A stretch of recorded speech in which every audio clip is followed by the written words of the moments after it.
Welcome to the Craft Service Table, the podcast where we talk about films, television, art, and entertainment from the perspective of the people who make them.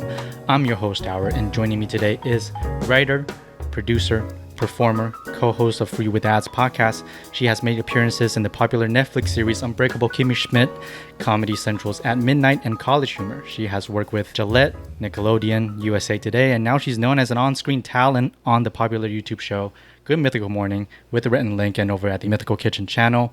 And finally, you can catch her improv show with Fist of Funk on your way to Payless Shoe Stores at the Green Hill Galleria. It's the one and only. Oh man, Emily that's so Fleming. nice. Howard. I can't believe you pulled out the Gillette stuff. Yeah. Yeah, that was like my first really big gig. That was cool. Yeah, I do want to ask you about that a little later when we kind of for sure. travel with you from the New York. The beginning of me being on camera was mostly commercials. So it was like, and I'm very grateful to those. Yeah. So yeah, that's cool that you pulled that one out. I'm very proud of the Gillette stuff. That's like probably one of my favorite things I've ever done. Oh, I had a lot of fun watching that. Oh yeah, did you watch some other commercials? I watched the Nickelodeon one. I watched the Gillette one, the USA Today. Yeah, that's a good one. There's a thing called Assured Guarantee that was like a... I don't think I've think seen that it's one. like a banking or I don't know. If you look up my Assured Guarantee, it's like this guy who's proposing to me, and I don't want to be proposed to. And yeah, I love that commercial. But yeah, they were fun. There's some commercials I've done that have never aired, and I will talk to you about them later. Those are a shame, yeah.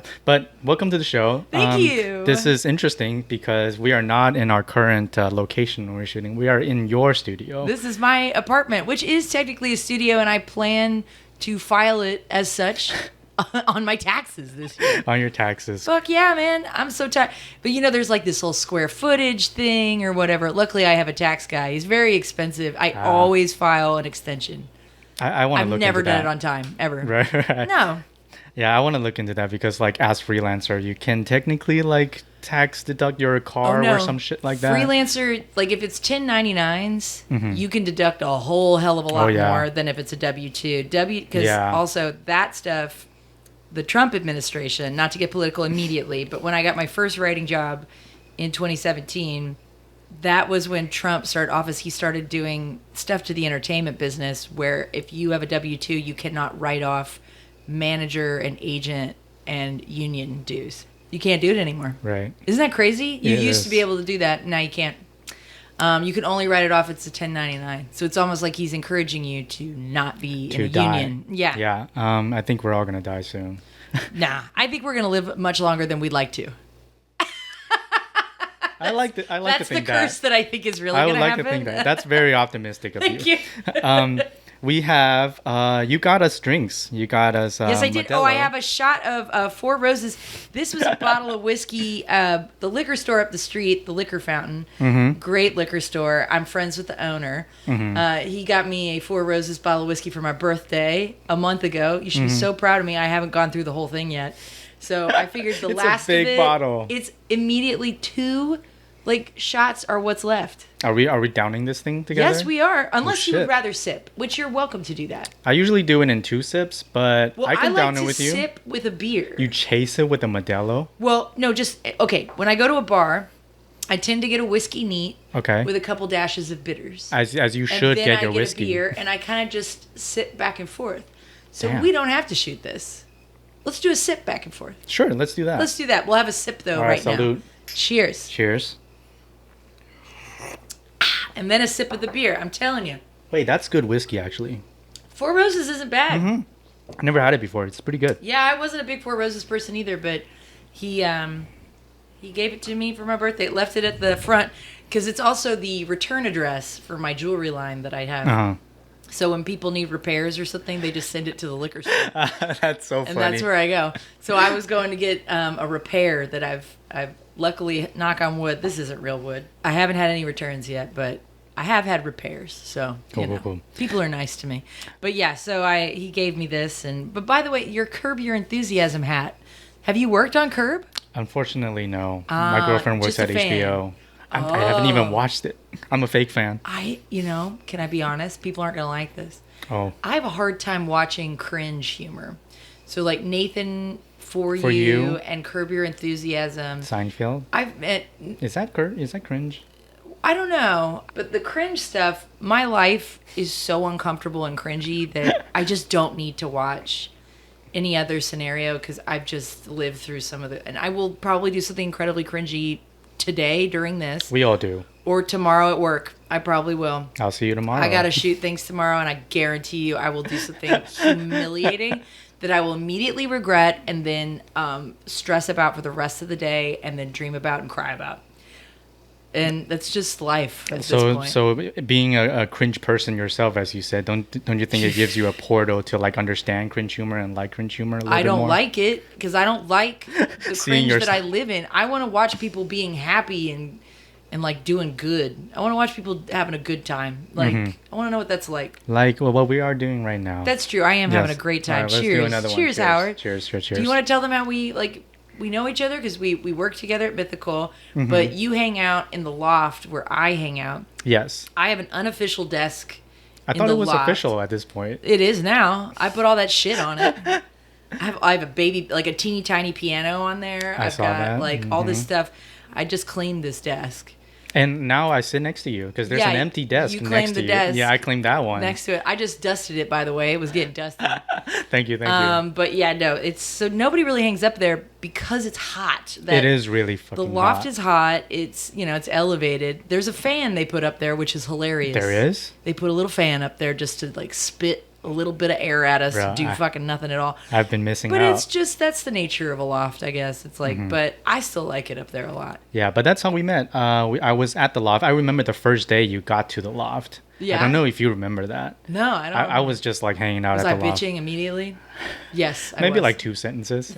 We didn't know each other that well at the time. Yeah. But you walked up with your stuff and then you set your stuff down. And now fast forward 2 years or however years later. Oh, yeah. We're like neighbors. That's office so neighbors. Funny. I should put my name tag there. Oh, that's so funny. Yeah, I just started going, I'm going to put my stuff here. And there's an empty desk. So far, you can claim it.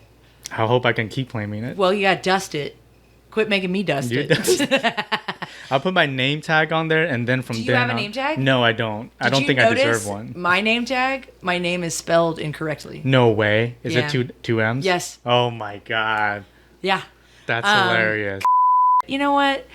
I'm just happy to have one anyway. So I just haven't said anything. Gotta get a new one. No, I'm not gonna say anything.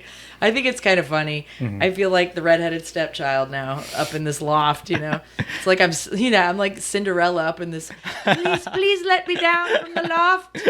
I would like water. You have some friends there. I'll be there. Sometimes. Oh, I know. Every once in a while. Everybody's my friend. But right. You know what I mean. But what's your favorite craft service item? What do you usually go for? Actually, since you are an exception, like I've never really interviewed a person who's on-screen talent and from, I think, that I work with as a PA before. Yeah. So I actually have an answer to that, and you can tell me if I'm right or wrong. Okay. I know you go for the LaCroix a lot. Yes. But is that your favorite? I do have a problem with Celsius. What's wrong with that? It doesn't make me feel good. I don't know why I keep drinking it. It's just sometimes I'm anxious and I want to feel more of everything, I guess. And I'm like, okay, we got to be funny. We got to be super alert. We got to have like vibrations going through our fingers or whatever. And I'll drink it and then I'll immediately go, I can't breathe. I feel that. And I started drinking those a year ago when we were like getting ready for the tour. So we were rehearsing for the Mythical tour and those were in the rehearsal space. And I was so tired one day because it was like, it's all day. It's also the dream. It's nothing to complain about. But I was like, why am I so sleepy? This is so exciting. I need to be. And I had one and I was like, I've never felt more alive in my life. This is amazing. And now I'm like, I'll just down 2 of them in one day. It's horrible. Don't ever do more than one. But LaCroix are good. The thing is, we have a no plastic water bottle thing. At Mythical. Do? Yeah, no, we're not supposed to, we don't really have many plastic water bottles anymore that you can get from the fridge. Right. We have water stations, and you bring your water bottle. And which is good. To, get rid of waste. I don't bring no fucking water bottle around. I already have a huge backpack, because I take the train and stuff. I don't have room for a huge water bottle and stuff. They have mugs. They got mugs, but like a mug, that's not enough water. Yeah, fair enough. Anyway, so I just drink the LaCroix because that's the closest thing to water. So would you say that's your favorite? That's your go-to? That's my go-to water. But the thing is, I start with a LaCroix when I get to work, just for moisture. Then I'll do a Celsius. Then I'll do another LaCroix. Then I'll do either a Diet Coke or a Diet Dr. Pepper. Is that why you talk about going to pee so much at work? Yeah, I pee a lot at work. But in terms of foods, my favorite snack that people, I know that like they get them because I request them. It's the Pop Chips white cheddar. Oh, okay. But they go so fast because everybody likes them. Because it's like light, and it's just so delicious. And I have that with a Baby Bell cheese, which, by the way, yes, I'm the reason why we have Baby Bell cheeses. Thank you. You're welcome. I complained about not having Baby Bell cheeses a few years ago, and then we got them, and they always go so fast. They always go so fast, and I'm like, see, Baby Bell cheeses all the way. But yeah, my favorite craft snack, because you're not always going to find those Pop Chips, and you're not always going to find a Baby Bell cheese. But my mouth just got wet thinking about this. But what you will always find is Cheez-Its and those Welch's fruit snacks. Yes. And that is a charcuterie board if I ever had one. Because that is they are funny. So delicious together. I saw a guy on TikTok just recently talking about the nerd clusters and saying that nerd clusters and brie pair perfectly together. Sorry about it. And it's like, I believe you completely. Maybe you should try that. Oh, I know it's never be thought good. about it before either. I love like fruity candy and cheese. It just goes perfect. Cheez-Its and Welch's fruit snacks. Oh, I'm about to polish this fucker off. Let's do another sip. Another sip. Sometimes the craft service stuff, they go so quick that I try to, like, when I get there, I try to pocket something to eat later during lunch or something. They've got good stuff for the sandwiches. They do get so, stuff. But my favorite breakfast at Mythical, I try to eat breakfast at home because I'm trying to be, like, more... Like, I know if I eat first in the morning before I get there and have coffee, I won't be thinking about food as much. I'll be thinking about my job. I'll be thinking about the jokes I got to do and stuff. So I got to get up early. And I've got bananas over there. I love a single like Eggo waffle in the air fryer with a little bit of peanut butter and banana slices on there and cinnamon. That sounds great. It's the best. And a coffee. Great. Oh Lord, it's so good. But I do instant coffee. Don't judge me. Nothing wrong with that. You don't? Okay, nothing wrong good. with that. There's something like I try to eat at home too, but my commute is so long that when I get to work, I get hungry again. Yeah, tell me. So you drive. How long is your drive? To Mythical in the morning is about 90 minutes. So an hour and a half. So you and I are kind of similar because I take the train to the bus. But if I wake up late, which I often do, I end up taking an Uber, which is like $30. Yeah. And that sucks. So I try not to do that. But also, on the way to the train over here, there's this great donut shop. And temptation. I think if you're walking to work, like if I'm walking to the train, then get to the bus, it's a lot of walking to do.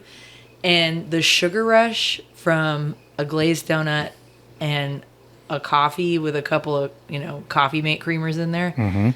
I'm alive, baby.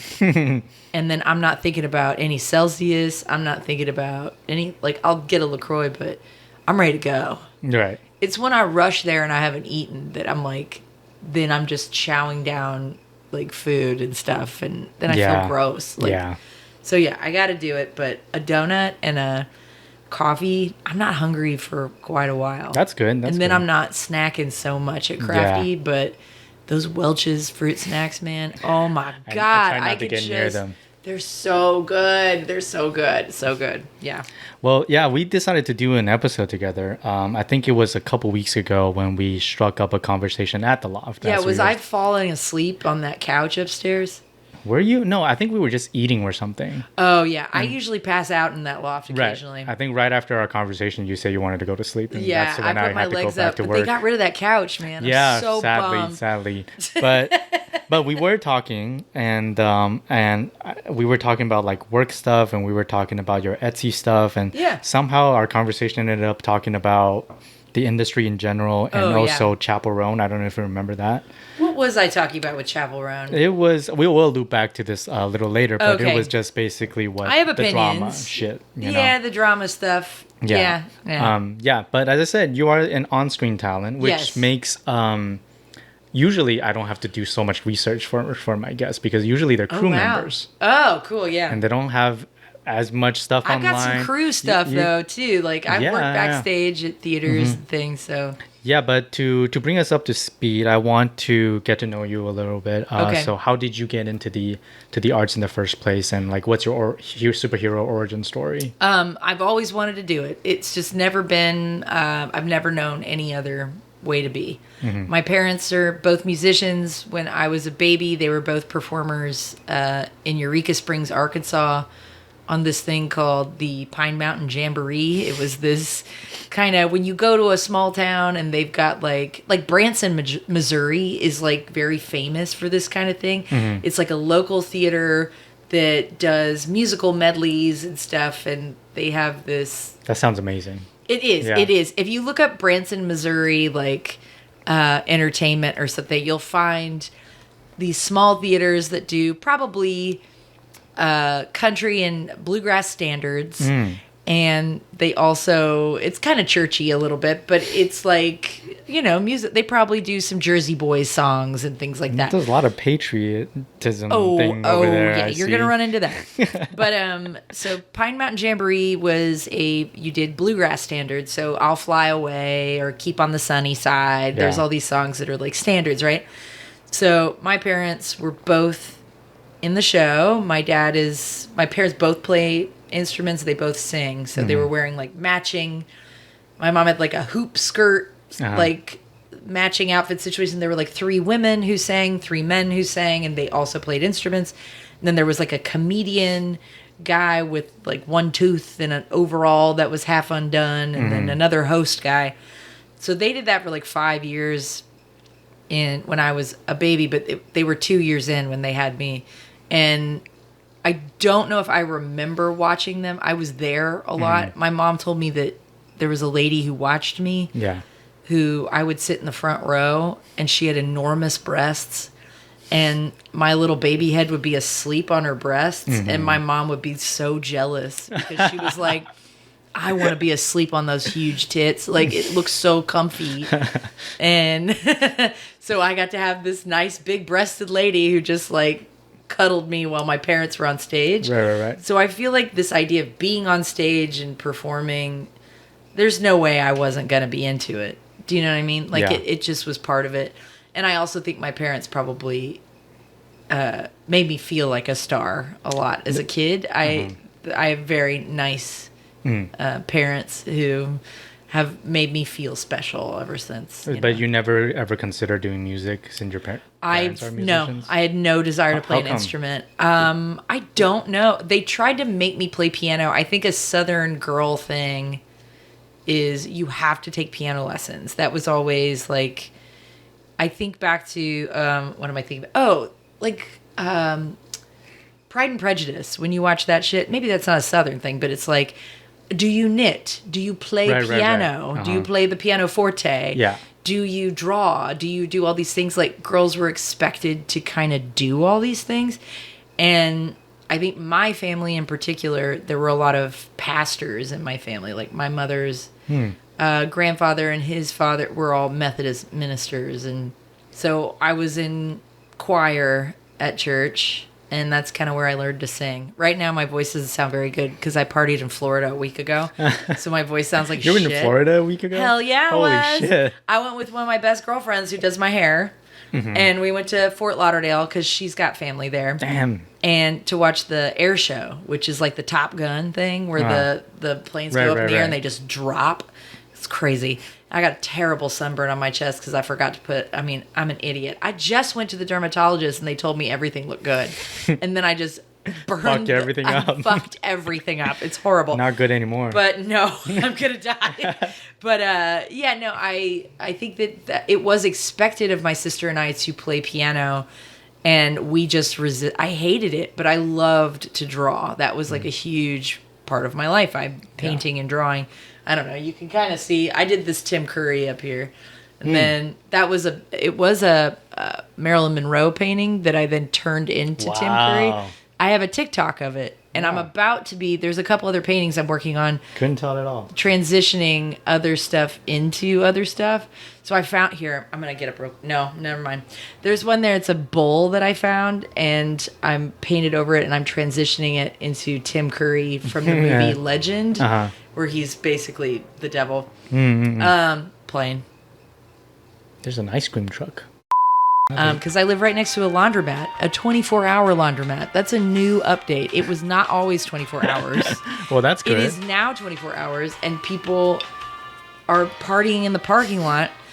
And let me tell you, if you think you can get away with partying in a parking lot at 3 a.m., living next to Emily Fleming, you got another fucking thing coming. Because I got a taser and a loud mouth. And I come outside. I don't have kids, but I pretend that I do. I put on a robe. Good tactic. And I have and I go outside and I go, hey, there's kids trying to sleep in there. And then everyone goes, oh, sorry. It works. Oh, yeah, that works. Damn. Yeah. Because it's like, oh, kids, sorry. Right. Like, that's they wouldn't care if it was just me. If it was just me going, hey, I can't sleep, they go, fuck you, lady. Like, that's where your theater degree comes into play. Oh, you have no idea.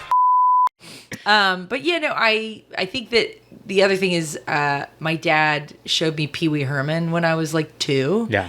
And I have, there's a Pee Wee behind you. One, yeah. There's a bunch of Pee Wees over here. All my action figures are over here. I'm a huge Pee Wee Herman fan. My family is obsessed with Pee Wee. I still to this day think it's the best children's programming, like other than Sesame Street, because Sesame Street's the best. Well, that's not true. There's amazing children's programming out there. But I just loved Pee-wee because it was such a free-form, like, no explanation string of imagination that was just teaching you to open your mind to, like, what your brain could do, like, where your imagination can go. It wasn't teaching you numbers. It wasn't teaching you to say please and thank you. It wasn't teaching you any of that. But it was teaching you that your imagination and your mind is the world that you can create for yourself. And I think that kind of is what led me down becoming a visual artist and becoming a performer. I was like, I can do my own thing. I don't have to fit into whatever I don't have to do piano. I don't have to do like this type of theater. I can keep doing what I want to do. Was it difficult to subvert that expectation of you? I think it was difficult for them. I see. Because I just resisted a lot. I just drew all the time, and I would get plays together with my neighborhood friends. We put plays on the front porch of our house. One of them was successful. Like, the whole neighborhood came and brought chairs, and it was really cool. Because I got every kid from the whole street to be in it. And no one had to memorize lines. We just had the scripts on stage. So it was just like, no pressure. Just show up with whatever costume you got. Here's the script. Let's go. So yeah, no, I always wanted to do it. I also always loved stand-up and wanted to do it. But I did public speaking competitions in middle school and high school. And that's how I think I figured out what stage presence was. Right. So, like your forensic competition. Oh, yeah. Public speaking competitions were fun. I really liked them. I didn't win a lot because there were rules I didn't understand. Like, you can't move your feet. Okay, so like dramatic interpretation, you can pivot, but you can't walk. Same thing with humorous. But if you did duet interpretation, you could both, like, two people, you could walk around. But like there's a bunch of weird, but it's public speaking. It's not acting. It's like a different version of it. It's really weird, but no walking in public speaking, guys. No, none of it. That's so weird. You got to stand in one place and command attention. That sounds boring. By standing in place. That sounds boring. But you don't see the president walking around during the State of the Union. Fair enough. You gotta do public speaking standing in one place. Right. Yeah. So you got into art, and then you thought you wanted to do dramatic acting for a while. Oh, yeah, I really thought that was going to work out. But you ultimately went with comedy. So I was just wondering, was there like a specific moment where realize that about yourself? I think that I realize there's more opportunity in comedy. Okay. Dramatic acting, like you can't go around just performing dramatic acting as a solo person. With comedy, you can go, oh, well, I can do stand-up. I can write my own material and get in front of people at an open mic on my own accord. I can be proactive in that way. Also, you can be expressive about your life, even the like stuff you're not comfortable with, in a way that makes it more bearable, I guess. Okay. So I've always liked to talk about things that I'm uncomfortable with in a funny way, because I feel like there are no original like experiences really. There are, but there's like all of us experience embarrassment, humiliation, heartbreak, like confusion, and like, you know. So it's fun to talk about because it's universal and everybody experiences it. It makes you feel not so alone when you go to watch comedy, but also when you do it. You feel connected to people. But yeah, there's more opportunity when it comes to comedy than with dramatic acting. Dramatic acting, I have to audition. Someone else has to let me do it. And I'm not waiting around. I'm not waiting around for someone to let me do shit. Nor do I think anyone else should. Do you think comedy is like almost like a way of coping with real life? Oh, I think it can be. I think that it shouldn't be, that shouldn't be what it is, like all that it is to people. Yeah. Try not to use comedy as therapy. Use it as cathartic expression, I guess, is what I would think. Like self-expression, but don't work out your problems, you know. You can work out your problems through like writing and stuff, but also go to therapy. Like therapy should be your form of therapy. Therapy is good, and if I don't make my therapist laugh, I fire them. Wow. I'm kidding. That's not true. That's not true. So I don't know. Let's take a shot. Let's take a sip of that. Kidding. Yeah. Cheers. I'm gonna shoot the rest of it, dog. Sure. Let's finish it. Let's do it. Let's do it. But no, it's I love doing comedy. Of course, I would still like to do acting, but at this point in the game, the way the industry is, I'm just grateful to be having an opportunity at all. Yeah, right? exactly. Yeah. Which is bleak. It's a bleak thing to think, but I feel like if you just try to stay in the game with what you have, instead of, you know, beating yourself up about like the thing you thought you wanted to do, because like the thing I wanted to do when I was a kid doesn't exist anymore. What did you want to do? Oh, I wanted to be Julia Roberts. Like I wanted to be a movie star. But then you get older and you realize, I mean, in this landscape, no. Well, also like the only way that was going to happen is if my family knew somebody. I didn't go to college. I dropped out of high school, went to LA. And if I had done all that, I don't think I would have made it. I have too much like self-esteem issues. And I also don't think I was very talented in high school. I think I had a lot of balls. I think I wanted things a lot. But in terms of like skill, no, I didn't have it. I thought I did. And so it's like you can want something really bad, but the way things go in the cards of the timeline, luck, access, like all that stuff, it's just not your fault that it's not going to happen that way. So it's okay. I think especially now where the landscape of the industry is like movies, the idea of a movie star is almost dying. And it's almost... Well, only a few people are movie stars. Exactly. And it's mostly studio based. What kind of a big franchise can you come up with? Well, here's the thing. I think of Emma Stone as a big movie star. Okay. And that is an example of somebody that dropped out of high school. Her parents allowed her to go to LA for auditions and pursue it completely. Yeah. I don't think a lot of people want their kids doing that, nor do I think they should. Like, my parents were right. I'm not Emma Stone. I would never be able to be Emma Stone. Like, I would like to pretend I could be Emma. No. And that's okay. I don't think I want to have my titties out for America. Well, that's not true. I'll probably have to get there eventually. If the industry keeps going this way, I'm gonna have titties and toes out for America. There you go. But no, my parents, when I was in elementary school, I was so desperate to get like an agent. Like I kept begging for it. My grades were so bad. I was a terrible student, and they were like, "If you get all A's, for the next like semester, we'll get you an agent." And I was like, "Okay." And I worked super hard, and I got like A's. And then I asked my mom, and she goes, "What?" She like forgot.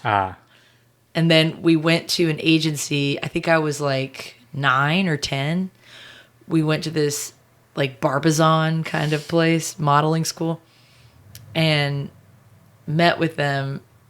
And they were just like, "All right, we think that you're really cute," or whatever. And then they had this meeting with my mom. They go, "So she'll have to pay $700 for classes, and then another $700 for headshots." And then I'm just sitting there going, "Yeah, whatever you need, Mom. Whip out the checkbook. Let's go." That's the deal. And my mom went, "No, when people ask you to pay for stuff, that's not a real agent. That's a scam." And then my parents were like, "Hollywood is a scam." Yeah, it is. And I was like, "What?" So. But then the thing is, if an agent wants you, they don't make you pay for classes or whatever. They're not going to make you pay for a bunch of shit. They're going to assign you and then make you make money for them. That's what an agent does. If somebody is trying to make you pay for classes, that's not an agency. That is a school. That is a scam. That's not a real agency. It's hard to get a real agent. It's hard to think about, at least for me, about that whole system because it seems like a very parasitic relationship. It can be, but also if you're a pain in the ass like me and you bother them for everything, then vice versa. Right. So it's like, I just was very present when I had agents. I have a manager who's very nice, but she's in New Jersey and has 3 kids. But she negotiates for me. Managers don't really find you things. Managers negotiate on your behalf. It's up to you to find opportunities. But I had agents. In New York, I had multiple agents. Yeah. And then out here, I had agents. But it's just like, if you're not booking stuff constantly, they're not, But out here, I became a writer when I moved out here. And I was booking more writing jobs than acting. And I didn't want to do writing. I wanted to be an actor. But that kind of brings us to your writing saga from Comedy Central's At Midnight, where you were once a contestant and then you turned into a staff writer. I was 3 times a contestant. Yes. I won twice, and then the third time, and I'd already written packets to become a writer there and been rejected. So when you are a writer, and I had never booked a writing job before that, but I'd written a lot of sketches and stand-up is kind of how I got an agent in New York and ended up booking stuff is through stand-up. It helped. Because, if you can't book an agent somewhere, you just do stand-up and make relationships with people and like hang out and then make sketches together and do little projects together, which, I mean, that's what people are doing on TikTok. That's like what it is. That's the same thing that we were doing. Eventually, I got an agent, a couple of them, and that was cool. And I was booking acting jobs and stuff, but then I had a commercial that I booked that brought me to LA. Comcast. Ooh, you do your research. Yeah, Comcast was my first union commercial I booked after I joined the union. Because all the other ones were non-union. I wasn't union yet. Once you join union, the competition is fierce to get, like, the recurring TV, like... Right. Yeah. I never booked another big one after that. I booked one, but it's a horror story that I will tell you later when we talk about it. Yeah. Oh, my God, this war story. Anyway, so I was there for that commercial, and I had done 2 characters on an episode of Netflix, The Characters, which is Henry Zabrowski, who from last podcast on the left, I don't know, there's fans out there. There's a lot of fans out there. He, there was this series called The Characters for Netflix where I think it was like 7 comedians got their own episode. And it was like a sketch show. So they got multiple sketches in one episode. So Tim Robinson got one, which led to his show, the I Think You Should Leave show. later on. And like there were a bunch of other people. I think John Early had one, Lauren Lapkus. But yeah, so Henry Zabrowski had one, and I did 2 characters. I had to audition for it, even though I was buddies with them, but I auditioned. I got 2 characters on that, in that show. And luckily when I was out here to shoot the commercial, that was set to come out. So it was like I was able to kind of finagle my way into being a contestant. And so did it, won. That was so fun. And then months later, they're like, you want to come back and do the show again? And in between those 2 episodes, I had written a packet and not gotten the job. But the 3rd time I went on, and I didn't win, but I should have won. I'm kidding. But I got the job. It was so crazy. I couldn't believe it. I couldn't believe I got a job. I still think about it all the time, like getting that news. Yeah, you once said that... It was the best day of my life, honestly. It was the best day of my life. I mean, you once said that, like, for you to be a staff writer on a show like that, at midnight, you kind of have to be on it to understand it. Yeah. Do you feel that way about Mythical when you're writing Twitter jokes for them? Totally. There's no way to explain what it's like to write for that show. It's like, I don't think people realize how much, like, work really goes into... Oh yeah, I didn't realize. People kind of think that they just show up and like turn on the camera. Thing. Yeah. No, you like every single person who works there works so hard. Yeah. Every single person, and there's a lot of like testing that goes into things to make sure it's gonna be fun and look cool. You do what you can to like make sure it all goes well, but you also do things that are different and interesting. Yeah. Without injuring anyone. But tomorrow I'll be up in the loft at my little desk. Too. I'll be up at the little desk and doing my own makeup. I'm about to get, can I tell you, this desk that I've got up there is so cluttered. If people could see, I'll take a picture of it and give it to you if you want to post it. Sure. I mean, of my desk. But I'm going to get this like 1940s vanity mirror that has 2 little light bulbs that go next to it and put it on my desk. But it's so cramped. I know. There's already so much shit on my fucking desk. There's literally a piano on your desk. There's a tiny piano on my desk. But I need a little mirror to do my makeup, but I also want to get one for the other one. So if people want to go up and do touch-ups and stuff up there, they can. That's really thoughtful, yeah. Thank you. Well, I want us all to hang out in one spot, But yeah, I want us to all be chilling but I'm hoping to get some mirrors up there. I don't want to screw over your spot. I know that's like your little secret desk too. We've got our secret desks. There's a dining table almost like that. Dining table is in the weirdest spot ever. It's like up my asshole. Like you sit and you always sit at that dining table at the chair that butts up against my chair at the desk. Yeah, I'm sorry. I'm always like, of all the chairs, Howard, I can move. You could go to a different chair. But here's the thing, though. Like, I'm a freelancer there. You work from home a lot. I do a lot, yeah. And I feel like at this point, I'm almost like there more than you are sometimes. Yeah. Yeah. So, like, would you say that you work better in person when you're there? Yes. How so? I just feel like in my apartment, like you can see I've got like a studio. Yeah. So lovely studio, by the way. Thank you. Yeah. But like my bed's right there. Yes. I could just lay down at any moment. And it's just very hard to discipline myself to get things going in the place where I live. Like, especially when it's all one space pretty much. So I like going there and I like my little desk and I like to, and I also like to set alarms for myself. So I'll like work on one pitch that I don't think should take longer than half hour to write. And it takes me a while to write pitches. Like the thing is you got to do a lot of research to prove that this pitch works. Okay. Which, I mean, tell that to anyone who had to do the Plasti Dip episode, but yeah, so it takes me a while. But if I don't set an alarm, I also have crippling attention deficit disorder. I think that a lot of people do. I think that it's something that people are realizing they have. But every time someone's like, I have it too, I'm like, then why am I struggling so much more than other people? It's so frustrating. But I have to put timers on my phone in order to like complete anything. It's truly frustrating. But it helps me there to do it. Because then it's like, okay, I set an alarm. I've written for a while. I get up, walk around the office, talk shit to people who are at their desks. Right. Go talk to Spork to be like, you got any free snacks? Can I try something?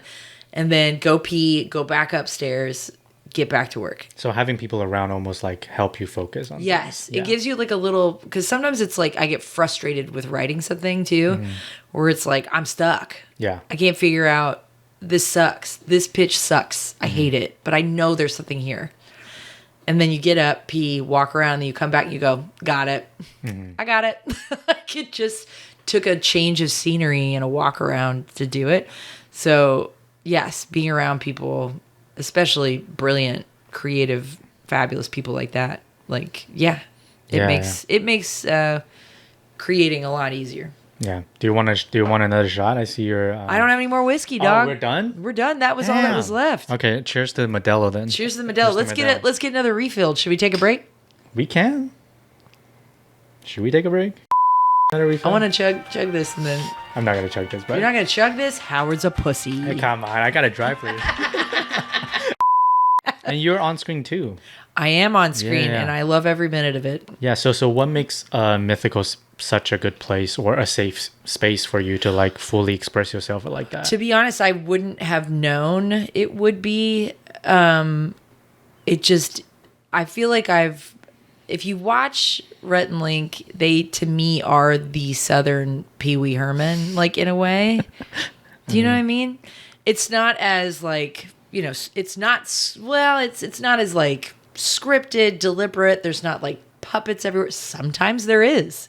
Sometimes there are puppets. Sometimes there are characters. It just feels like this perfect fusion of that type of entertainment that I loved as a kid, along with what modern social media, YouTube, like presence combined with it is. To me, this is Pee-wee, but present day. Interesting. And I think, but the other thing is it's built around authenticity and friendship, which to me, one of the many favorite things I have about Mythical is the belief in lifelong friendship. I think we all want to believe that we can have lifelong friendships like this. It's rare, but it's possible. Like I don't know. It's very charming and encouraging to see two people who are very honest about growing together. Yeah. Where it's not just that friendship is forever. Like, we'll just be best friends forever. It's like, no, being best friends forever means growing at individual ways, but loving each other even though you change and stuff. Right. Which is what a fucking marriage is too. Because I think that's why everybody fantasizes that they're like secretly the weird in love with each other. But shit. that's what friendship is too. It's the same thing. Like, but yeah, I just really admire their working relationship, but also who they are as people. So how do you fit into the picture? I do whatever the fuck they tell me to do. No, I just feel like they've, the nice thing about being there is the longer you're there, the more they consider like what you're good at. And then they find ways for you to kind of shine. And they have, I don't know, found ways for me to do what I love to do. And also have found ways for me to learn what I'm also good at. Like, there are things that I've done on the show that I didn't know I would be good at. So, like what? Well, I think all the characters I've done, like, I don't have recurring characters. I don't know if you've noticed this. Jordan has tons of recurring characters. I don't. Like, I tried to make one happen. It was the goth one. People hated it. They went off to the sunset. Oh, they hated it so much. But so now I'm just the person that could do a million of them. Like, I could just keep coming up with new ones, whether it's on the Kitchen Channel or on GMM, I've just learned that I can keep creating new ones. Right. Like it's infinite for me. So that's fun. I didn't know I could do that. I've tried a lot of accents. Try being the main word in a sentence. There's some accents I just can't do. But yeah, it's been, I feel like they've challenged me to do some of my best work. And whether or not the television and Hollywood ever notices, who cares? I'm very... You're having fun. I'm having fun. I'm doing what I always wanted to do. That's the point. That was the whole goal, right? Right.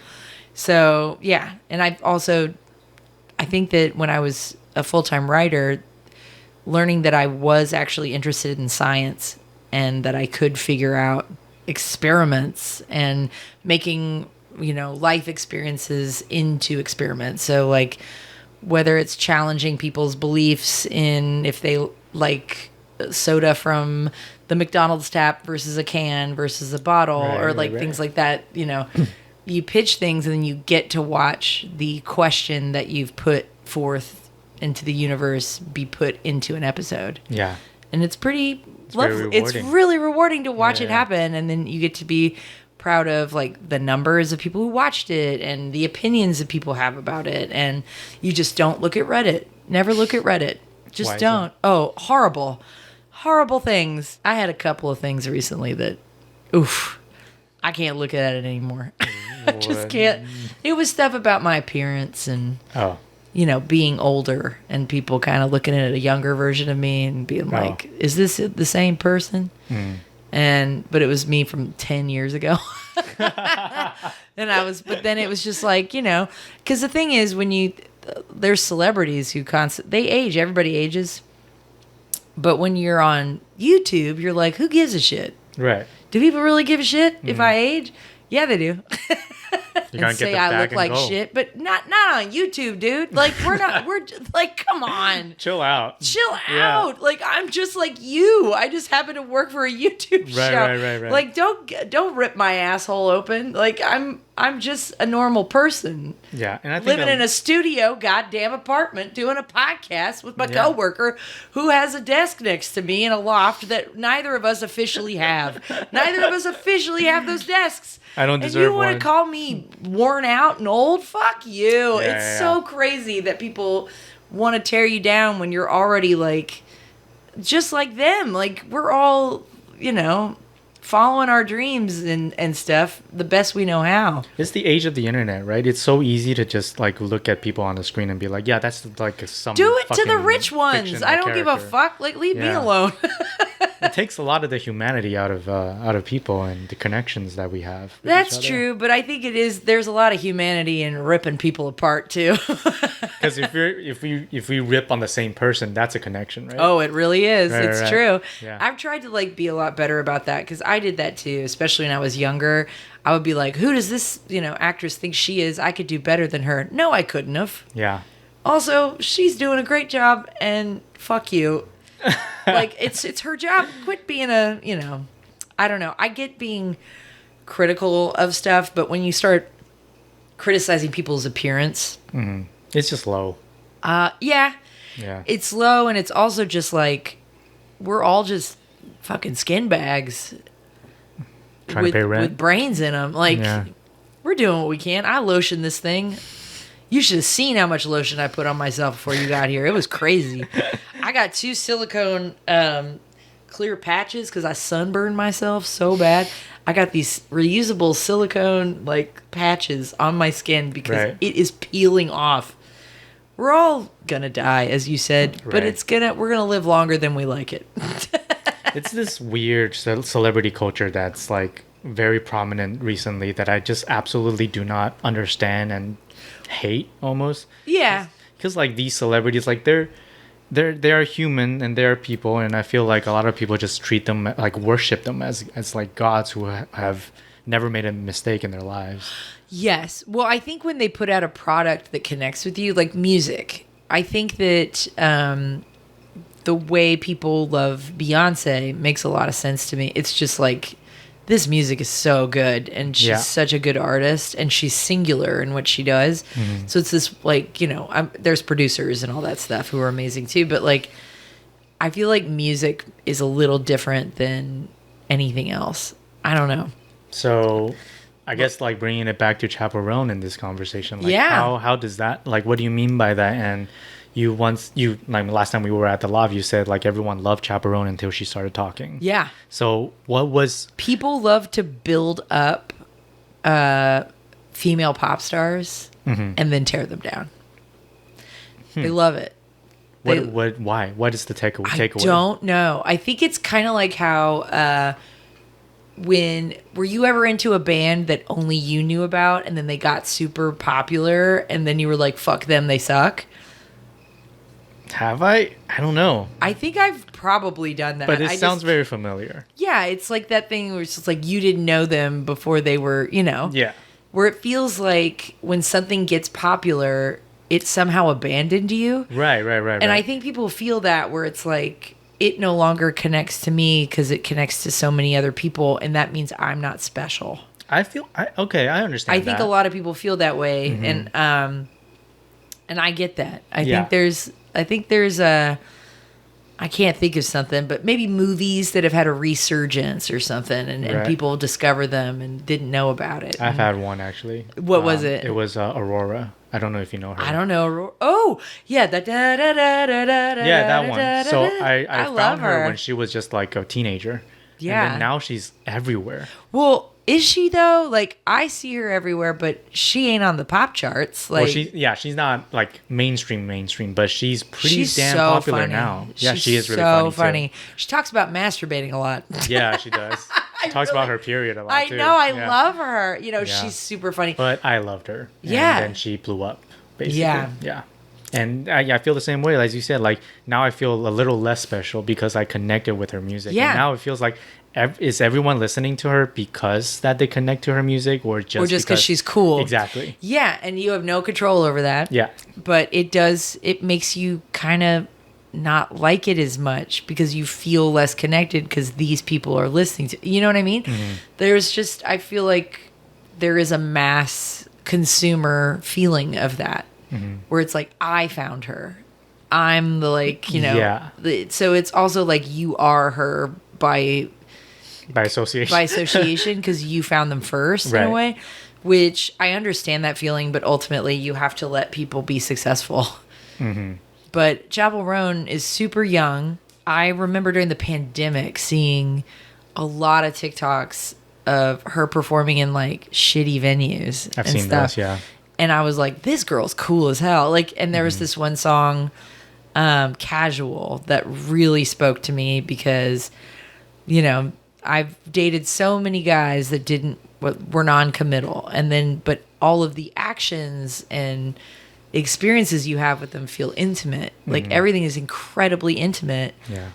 More intimate than I've ever had with actual relationships, but they're not committal.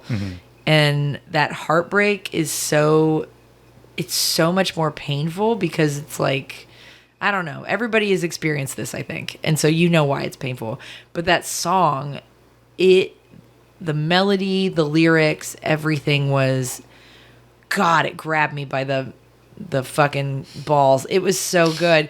And then I kept hearing more of the music and I was like, damn, all of this shit's good. It's so good. And then the aesthetic was cool. And then the audience was like real young kids who were there being excited to see live music, which I feel like going to small venues to see live music is kind of like a lost thing. Like, we go to, I like big shows too. I think those are cool. But I love going to little venues and seeing a band that's just starting out. Yep. There's a magic to that it's is very intimate, palpable. Like, you can't replace it like with anything.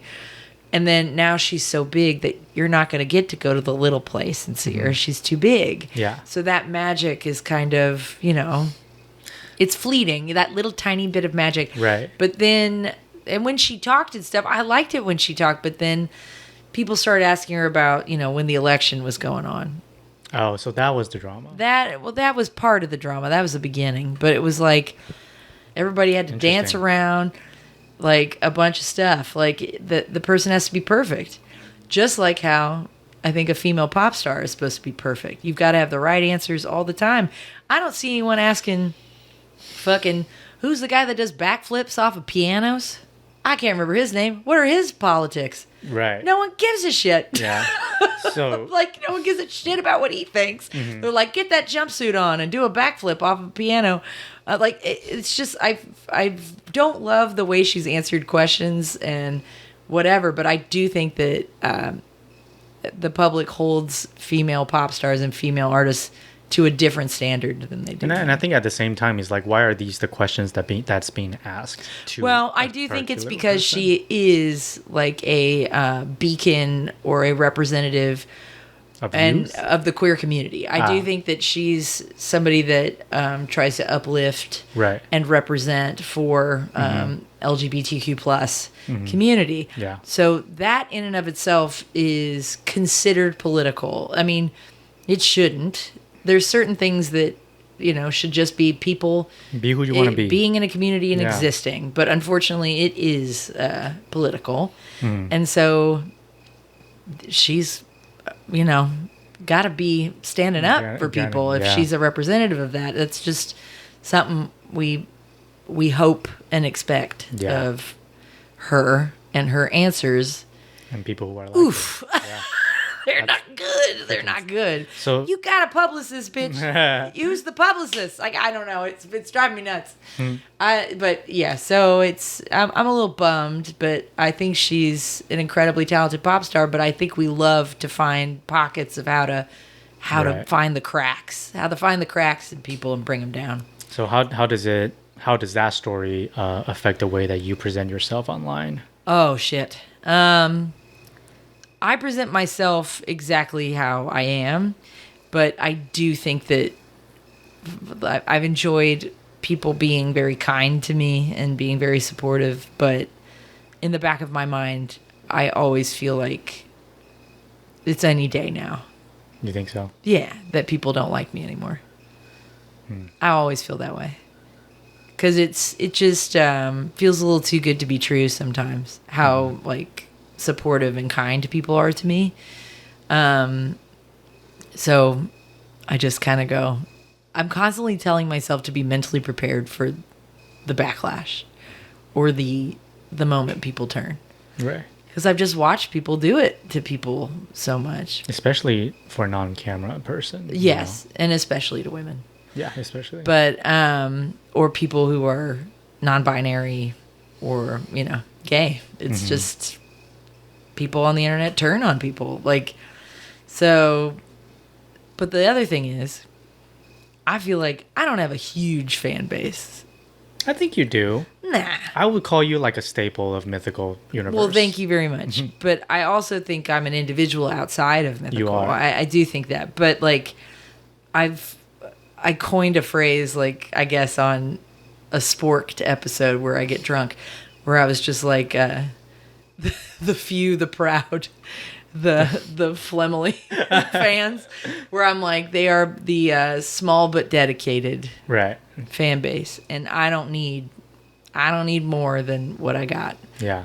As long as I've got, the crew that gets it and likes me, I don't care about anybody else. That's who I care about. Yeah. So as long as I got the people who get it, which I feel like I represent myself exactly how I want to represent myself, publicly, maybe not privately. I'm a fucking evil bitch privately. No, I'm kidding. Yeah. I keep children in 100%. My basement.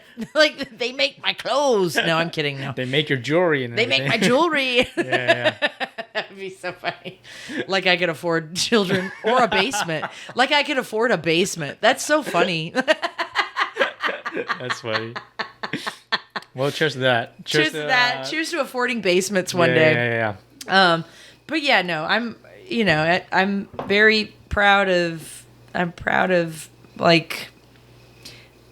where I am right now. I don't know where it goes. Yeah. It's kind of scary getting to the middle of my life doing this because it feels like that's when people lose interest, but it's better to have done something than and then things fall off, then have done nothing, you know? You once said that you want to be so good at your job, and when you do, that you're undeniable. Oh, wow. That's so nice you remember that stuff. And do you think, speaking of around this topic, do you think meritocracy still exists in this day and age? All right. You're going to have to explain. We talked about this a little bit, but I don't remember what our version of meritocracy is that we were saying. Good work equates opportunities and what you deserve and what you get back. Well, I think that the ultimate decider of that factor is the consumer. Mm-hmm. Which you can't control. You can do your best work and then hope that people like it. Yeah. So if you're undeniable, I would hope that the consumer would realize it. Mm-hmm. And also, it's like you can be undeniably talented and the best at your craft, and you may not be at the top, but at least people will want to work with you. So I do think that being the best that you can be at what you do and being undeniable will get you somewhere. Will it get you to the top? Maybe not, because there's a lot of politics. We've talked about this, like, in the industry.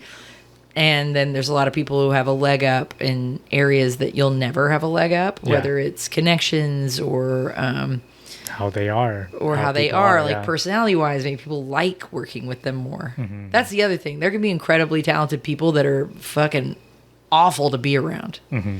So it's like, even if you're the best at something, if people don't want to be around you, it doesn't matter. Mm-hmm. Which I think is stupid, but like, that's just the way any industry works. And then there's somebody's son who's going to be in there. So you're going to have to deal with all that stuff. But if you're undeniable, you'll find ways to like be in the business regardless. I think it's particularly difficult for people who are like me, from our perspective, looking at the industry, working in it for a couple of years now, to see, just awful scripts or just not really good people get what we always wanted for a long time. And it feels very unfair. Yes. And it kind of brings people down a little bit. I think that being brought down is a big part of any job or anything. Like, it's being competitive means that you will lose ultimately. How do you keep yourself in check and find hope or keep going? Alcohol. Alcohol. No, I'm kidding. I mean, I'd say I have so many artistic outlets, like just the jewelry stuff and then painting and drawing. Like, if I feel like I'm not succeeding in the way I want to at one thing, I'll just go do a different thing for a while to take my mind off the other thing. Mm-hmm. So I think having other forms of expression when you're an artist to like feel good about or to experiment with and take your mind off the other thing is key, personally. That's good advice. Yeah. Yes, if you have other things that you can hone your skills at, it's like, okay, I didn't get this thing, but I can go over to this thing and feel good about it. Like, I'm not trying to pursue being a visual artist, but I like doing it. Yeah. And it's fun to do.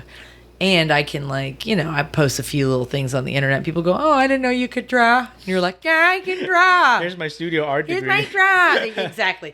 So there's, like, little fun things you can do. Like, I go to some drawing, like, parties sometimes. Yeah, I don't know, do you draw at all? No, I can't draw for shit. You can if you just fucked around with it, but it's like a whole other skill that you got to learn. It's like if I wanted to learn piano, I make ridiculous. I can't do it. Yeah. But like, it just makes me feel good. So it's like I know I can find joy in another thing. Yeah.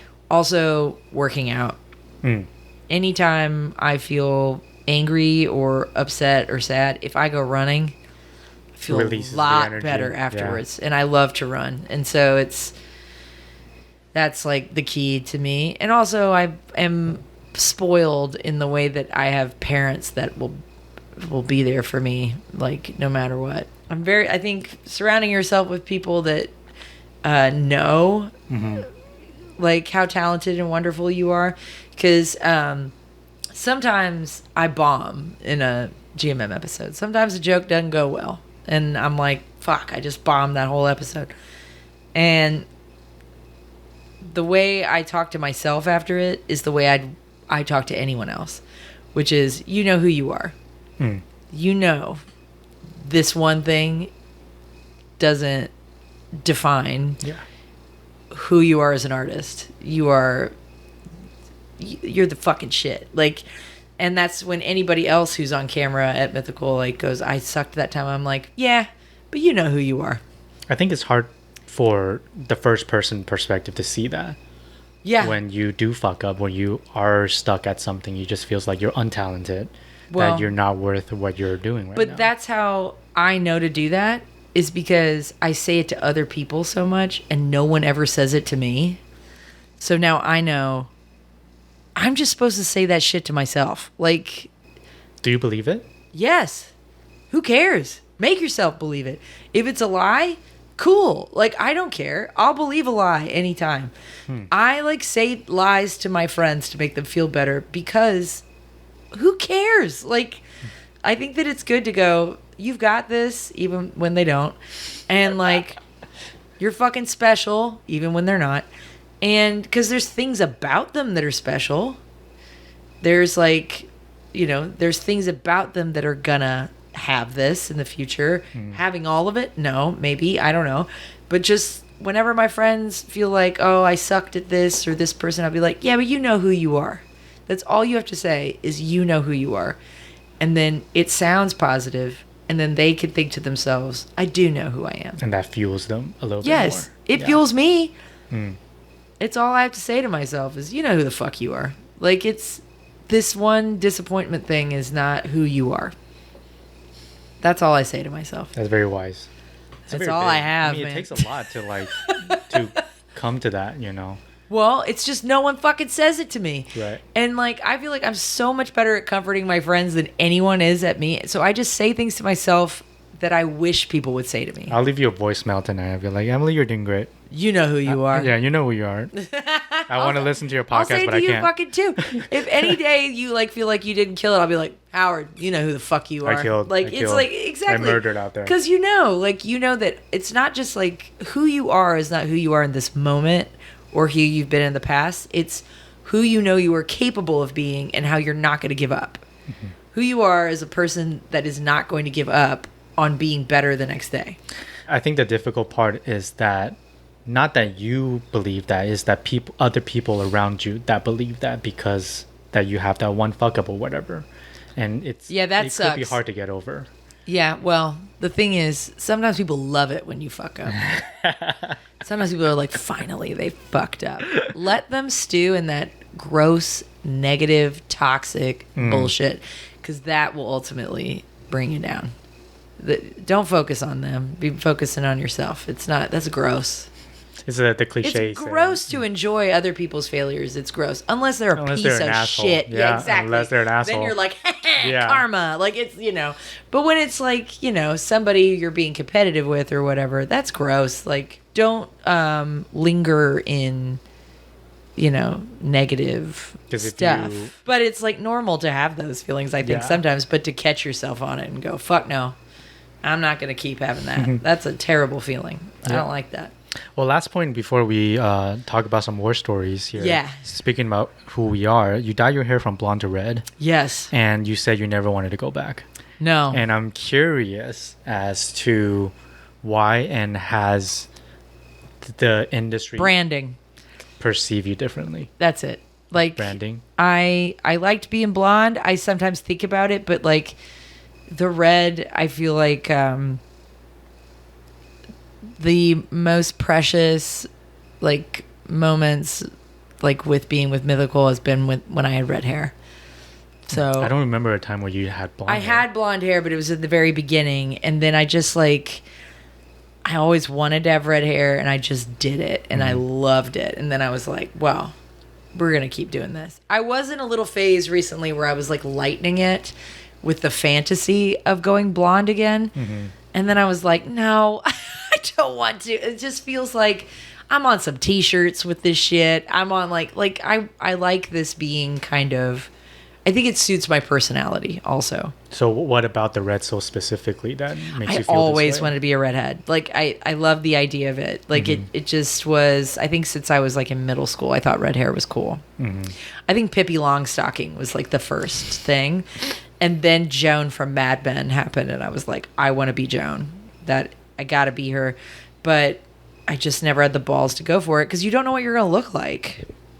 But the girl who does my hair, who I went to Florida with, I found her when I was in LA, and then it's just like, she got it. She understood what to do. And she does it out of her apartment, so it's cheap. But she might move to Florida, and then I'm fucking screwed. Like, so screwed. But I will probably go to Florida, get my hair done, and then fly back. Are you serious or no? Yeah. Really? Uh-huh. It was worth it? Yes. Also, I love her, and I'm going to miss her like crazy if she leaves. So, yes, I will do it. Let's jump to the war story section. All right, let's fucking go. This is a reoccurring segment where we ask our guests some of the horrifically memorable moments they've experienced while working. I'm sure you have a lot. Well, one comes to mind. It's the last commercial I ever did. It was a Geico commercial. It aired, but my part was cut out. So, shooting commercials in New York was so fun. I loved it. Out here, there's like a lot of different lingo. There's all this terminology for going to the bathroom. What's it called? 10-1. What the fuck is that? That's not a New York thing? I thought that's just no, a we go, I gotta thing. piss, bitch. Like, it's like, I don't, like, this whole thing. When I got there, okay, so I had to be in a swimsuit also. This was like in 2018. And I had to be in a swimsuit, which I've never had to be in a swimsuit. Like, all the auditions I've had in LA have been horrible. I've had to be a mom, play with a baby. But in New York, it was like, are you funny? Do this funny thing. Like, out here, it's like, do these humiliating, horrible things. Like, I don't know. So, yeah, I show up, got to wear a swimsuit. The whole plot of the commercial, you know, these Geico commercials, is there's a lobster escaping a chef. Oh, I think I've seen that one. Yeah. Yeah. So it's this lobster trying to escape a chef, and he's like talking to people or whatever. And this French lady's like, where did the mail? You know. And then he jumps into a hot tub, I guess, at one point. So he's like a regular lobster that usually is a little bit more brown and stuff. And then when they hop into the hot tub, they turn that red. So the joke was going to be that he hops in the hot tub to hide from the guy. And then they go, Geico, or blah, blah, blah. And then there's a scene right after it where he's hanging out with two women in the hot tub in their swimsuits. And he's flirting with them. And we're like, heh, like in the hot tub. So we had to be there from, I was there from like 10 a.m. And the shoot that I was supposed to be in was nighttime. We had to be in the hot tub at nighttime, which, by the way, it couldn't be hot because the steam would fuck up the cameras. So it was cold, and then they had PVC pipe with holes in it where they were blowing air from it to make it look like bubbles were happening. The other thing was this other girl I was in the commercial with, lovely girl, she gave me a ride home. We were like in Malibu, or I don't know where we had to drive from, but it was like an hour. I don't know where the fuck it was. She was vegan. And she didn't realize that they didn't have a fake lobster. Oh. They had two real lobsters that were practically crucified on like on coat hangers. On coat hangers. Like wires were stuck through their bodies. The great sacrifice. So there was a bright red one, and then there was the brown one. And and they would put this stinky fucking lobster in with us. So this poor vegan is sitting there like, oh my God. And we're freezing, by the way. It's 11 o'clock at night. We've been there for over 12 hours. And the guy who was the voice of the lobster, who everyone thought was hilarious. He was one of those white guys who's at UCB that everyone thinks is going to be the next big thing, but then he's just fucking not. Right. You do Austin Powers impression and you're the shit. Exactly. Yeah.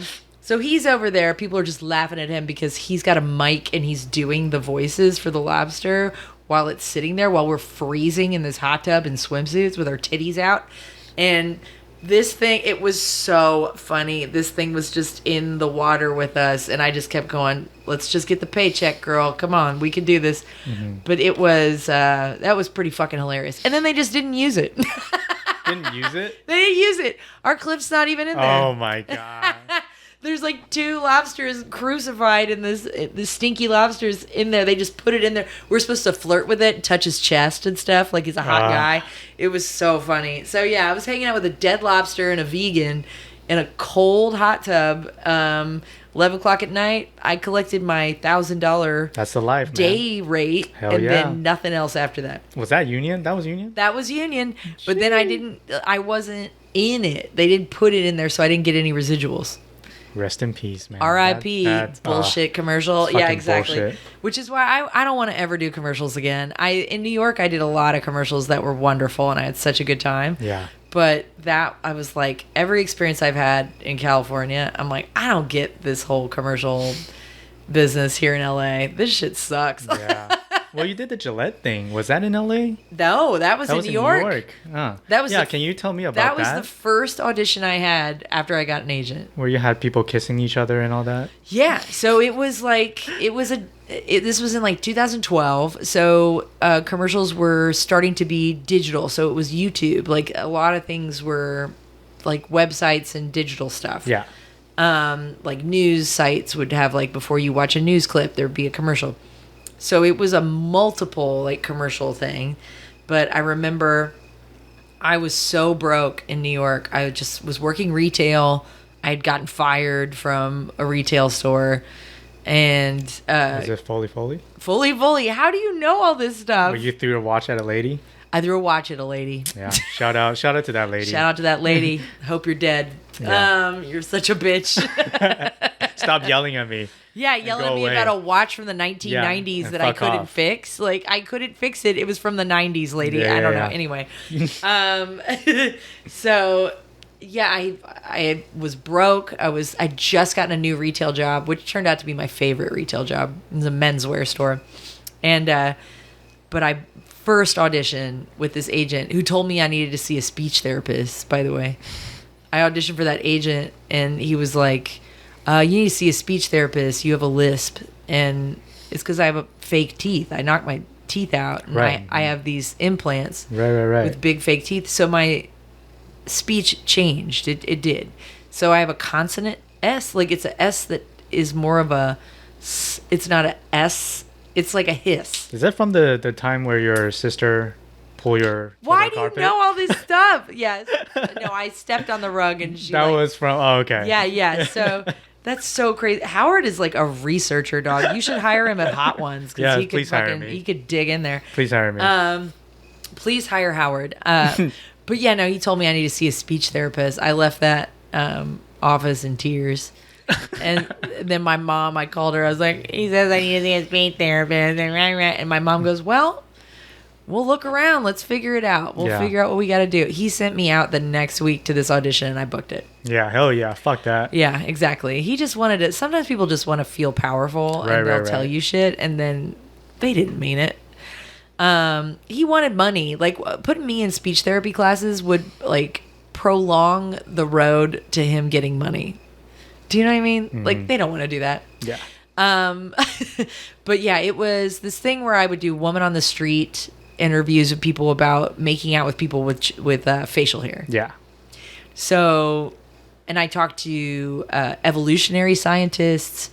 There were also these scientists who came and put like electrode like patches on people right. and would have them make out before and after shaving the dude's facial hair. And definitely not a very progressive commercial, representation, gay, like bi, wise, like there was just men and women, the whole thing. Yeah. But it did so well. There were 3 different commercials that came out with it. It did so well that we then had a Gillette like suite at Sundance Film Festival. So they flew me to Sundance. So I worked this Gillette suite at Sundance Film Festival. I stayed in this fucking crazy suite in the like Hilton that was up on a mountain. It was so crazy. I just thought, oh, this will be my life forever. I remember I got paid $10,000 to do those commercials. Wow. And I had never been paid, like, that was an insane amount of money to me. Yeah, the money still is an insane amount of money. Yeah. And I couldn't believe it. I was like 26. And I was like, I've never, and I made the worst decisions with that money. Ruined my life. Well, you were 26. No money, no problems. It's the truth. But yeah, so I went to Sundance and I've interviewed a bunch of people. What was his name? Corey Feldman, interviewed him. Like they'd come in front of a step and repeat, and I'd be like, what do you think? Do you want to? And we had like a barber and a kissing booth. So we'd have people. Wow. We'd encourage people to get shaved and then make out in the kissing booth. It was like a whole thing, and then they get a goodie bag or something. But yeah, Lil Jon came in. And he was like, "You want to shave my whiskers?" And I was like, "No, sir. You don't have to shave your whiskers. You could just hang out and talk to me for a while." Mm-hmm. But yeah, Paris Hilton came in and then walked right out. Just looked at me for 2 seconds and then was like, fuck no, and then walked away. But I got to, like, it was an amazing experience. I had such a good time. Don't try going on a treadmill in Sundance, though. The elevation, it's like, I thought I was going to die. I want to go to Sundance. Trying to go running. Well, they aren't going to have it there anymore. Oh, right. They're moving soon. Yeah. Oh, which is fine by me because those bars closed so early. It was such bullshit. We were like all trying to go because I had to stay there till late. I was there like 10 hours a day doing that booth. So it was a lot of talking, eh? Oh, it was. And a lot of standing too. But like, yeah. And then afterwards we were like, let's go clubbing or whatever. And it was like all the bars closed.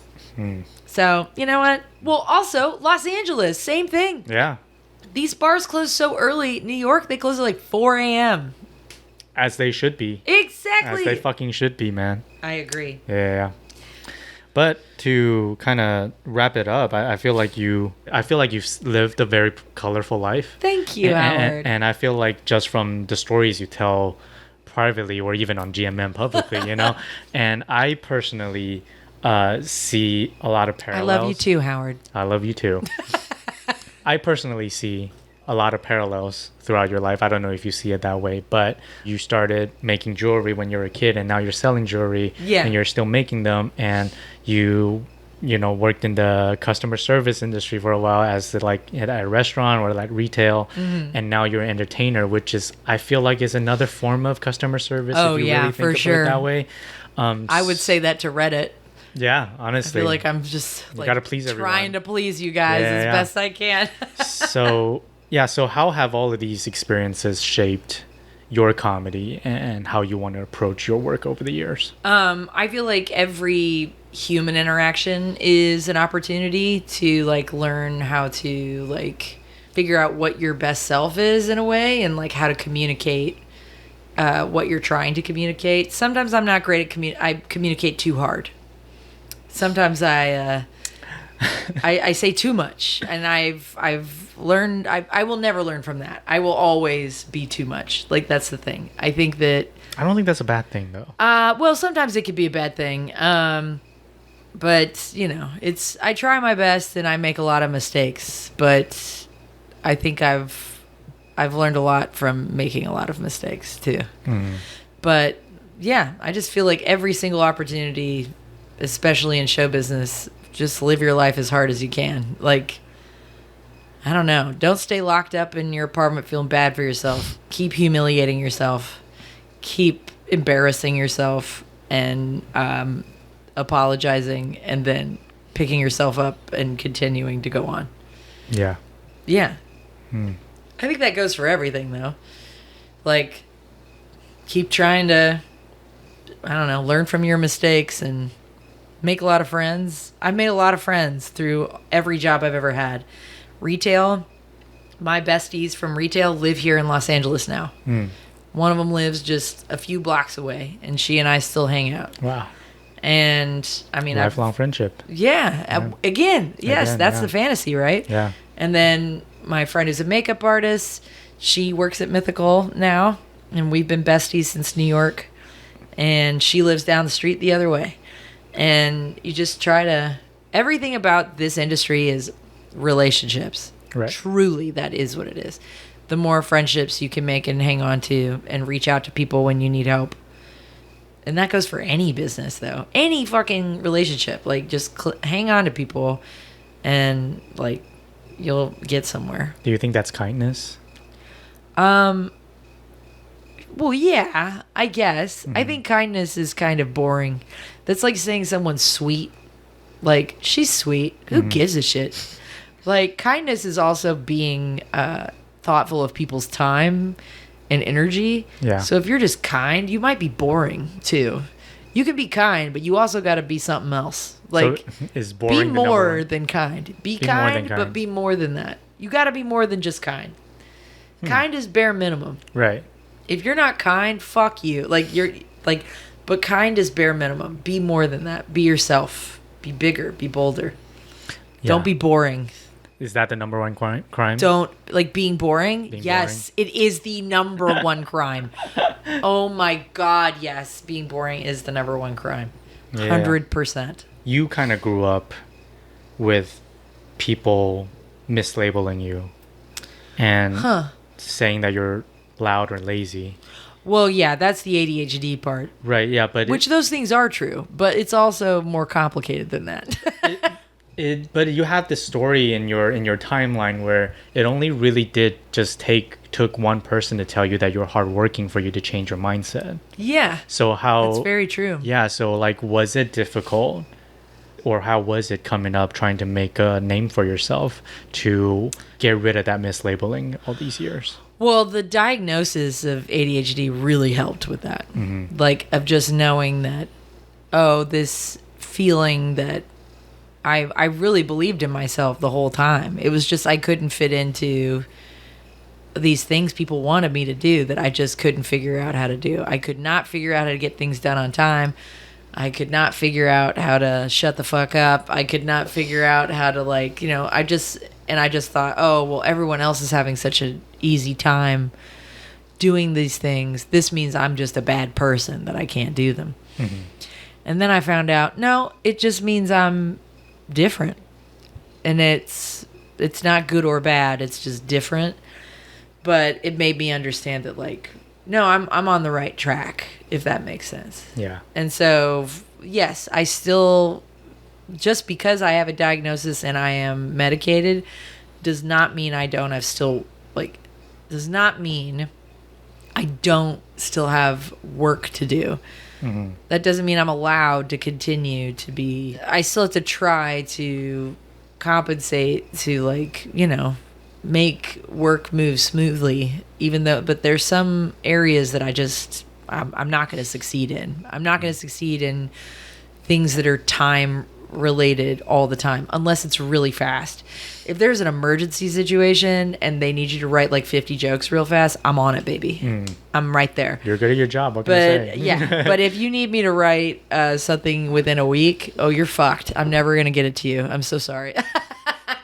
But yeah, I don't know. I think it's just try not to give up. The problem is, though, that the older I get, the more I feel like, I'm old now. I should get out of the way for, like, people that are younger, or people won't want me around, or the time is up and I've wasted my time. Because time is the biggest struggle for me with ADHD. Is time runs out a lot faster for me than I think it does for other people. Mm-hmm. So I feel like I get older so much faster. And while I do feel like my accomplishments I'm very proud of, sometimes I wonder how much more I could have done if I didn't have it. And it does, like, kind of break my heart sometimes. Right. But I can't change it, It's like, this is the timeline. You just got to do what you can. Yeah, just keep going. You can't quit. But then people post stuff on Reddit and they go, look how old this bitch is. And I'm like, yep, I know. Yeah. I wish I could have done this shit sooner too, dude. This is where we're at. So what kind of advice would you give to those people who are struggling with that? Oh, boy. Or even, like, self-worth? Try your best to get sleep. Try your best to don't look at your phone before you go to bed. I'm trying so hard not to do that. I have a book, and I've tried to read it a lot of times. I just open it and I read, like, the first couple sentences and immediately That's good. Yeah. It's great. Stop looking at your phone before bed and just read a book and drink as much water as you possibly can. It Not really LaCroix, does help. Not Celsius. Fuck. Listen, I'll bring a fucking water bottle. God damn it. I know. But also, what else? Exercise is everything. Something where you can just be sweaty and angry. I like to run and listen to angry metal music. It's like what I do. Yeah. I hate the process of getting there and doing it. I hate it. But once I've done it, afterwards I go, fuck, why am I not doing this all the time? It feels so good. That's literally every workout session ever. God, it feels, and in the middle of it, I feel good too. Yeah, it's like, exactly. I just got to get in it. But yeah, so if you have ADHD, I say, please don't look at your screen before bed. Get a book.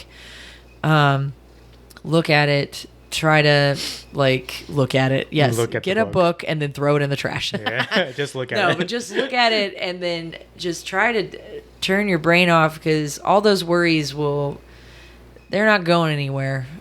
You're thinking, if you think them really hard at night, that doesn't mean they're not there tomorrow. You gotta, and sometimes when you go to sleep, they're not as bad the next day. A sleep will help, like a reset button on perspective on how you feel. 100%. Because I obsess about everything and worry constantly, because I do say things that are bad and I do get in trouble all the time. But me not sleeping isn't gonna fix it. Yeah. So sometimes you get a good sleep, you wake up the next morning and you're like, all right, now it's time to worry. Because time passed. And I think it's really interesting. It's like, because time passed, things that you thought it was that serious, it's not now anymore. It's like in the past. Oh, totally. So it gives you a different perspective. That's true. Time does heal everything. But the thing about time is, like, it's our biggest enemy with ADHD. Because everything takes so much effort and time and energy. So when you've been trying so hard to do something and it fucks up, it's like, I've spent 10 times longer trying to achieve this thing than anyone else, and now I've accidentally pushed a reset button and I'm exhausted. I get angry sometimes. When I was younger, was religious, I would be very angry at God and be like, you've taken life from me, like you've taken time from me. Like everyone else gets to have time and I don't. Like, do you think I'd like to sit here and be doing a simple task 10 times longer than everyone else? People were just like, why can't you do it faster? It's like, do you think I want to sit here and do it 10 times longer than everyone else? Do you think I'm enjoying this? Yeah. I'm not. I'm in hell all the time. But then there's there's the positive stuff, the creativity and stuff. But for the most part, it's just like a lot of like wrestling with time. Yeah. And I get very angry. But yeah, drink some water, read a book, go run outside. I don't know what the fuck else to tell you. It sucks. It sucks. Take a shot. Drink some Modelo. Take a shot. Yeah, you know what? If I quit drinking, it would probably make my life better. It probably would, but I'm not going to do it. We're perpetuating this. And on that note, cheers, Howard. Cheers. I'm going to down this now. Mm-hmm. Me too, dog. You're pre-gaming. You're going to a bar later, dude. I am going to a bar because my good friend is a bartender there. Shout out. And I'm going to just go say hi to her and then come right back here and then write some jokes because I got to be on camera at 9 a.m. Let's go. Let's go, baby. Wait, I haven't even received the call time yet. Oh, you haven't? Nope. Let's see. Let me see. I think I got to be. Let's see. Lightning round. All right, let's go. I don't want you to think too much. Just say whatever that comes to your mind. This is a bad idea, Howard. All right, When go. you're drunk, how drunk are you? When I'm drunk, how drunk am I? How drunk are you? Yeah. Right now? Yeah. On a scale of 1 to 10? Yeah. I'd say 2. Oh, yeah. That's nothing. Well, yeah, 2 or 3. 2 or 3. Biggest pet peeve on set? Oh, God. Let's see. I think miscommunications, like when things change a lot and I don't understand what's going on, it frustrates me because I have a hard time with executive dysfunction. I have a hard time with understanding what's happening when there are changes because I've already trained my brain to understand one thing. And then when you make a change creatively and I have to pivot, I need a lot of explanation. And sometimes people don't have time for the explanation. So then I get frustrated. Favorite thing about working at Mythical? Oh, damn, the money. The money? Only there for the money? No, I'm kidding. I'm kidding. The fact that I got to tell you, the people at Mythical are some of the best people I've ever met in my life. Truly kind, creative, thoughtful, generous, good people. Your favorite character you've ever played? I often say this, but it's the Yeti from Meals of History. What's your worst strategy of taking back and claiming the Fleming Instagram handle from the yoga instructor? Oh, fuck. You really know everything. Okay, so... Well, what's your strategy? I'm not going to get it. You're not going to get it? I'm not going to bother this girl. Like, there's a yoga instructor who has the Instagram handle Fleming Emming, which is my handle on, Twitter yeah. On TikTok. Yeah. And she used to get mad at me because like people would tag her and stuff. She'd be like, you have to tell them to stop. And I'm like, I don't know what you want me to do. And then I kind of went, I'll buy the handle from you. Mm-hmm. And she was like, no, because people won't know how to find me. And I'm like, what do you mean? All 50 of the people won't be able to find, I'm sure they'll find you. Yeah. But you know what? It's her business. But my favorite thing about her is that she's the only reason I have a slightly good score on Wiki feet. Because my feet, people hate them. But some of her photos have ended up on my Wiki feed because she's got that handle. Yeah. So she's bumping up my Wiki feed. That's a W. You know what? She's all right. It's a mutual respect. Yeah. I got respect for the girl. Yeah. She's got a business. I got respect for her. But I wish I could have the handle, but it's fine. Yeah. But also, post some more feet pics, babe. Help me out because people hate my feet. Did you ever find the person who benched you for most of your volleyball career? Oh, Coach. Is that their name? Coach. That was middle school. Mm-hmm. I was a goth in middle school, and life was bad. Because of that. It's really crazy how, I don't know what it is like to be part of a marginalized group. Mm-hmm. I am a white woman who is tall and has every advantage in the world. But in middle school, I was having a hard time. I was sad that elementary school was over. All my friends went to other schools. I just got angsty and just decided to reinvent myself as how I felt inside.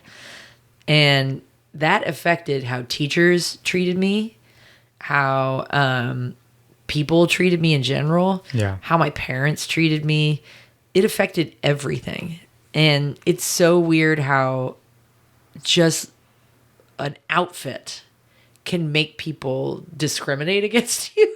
That's the minimum of what it can do. I can't imagine what it's like to be people who can't just take the outfit off.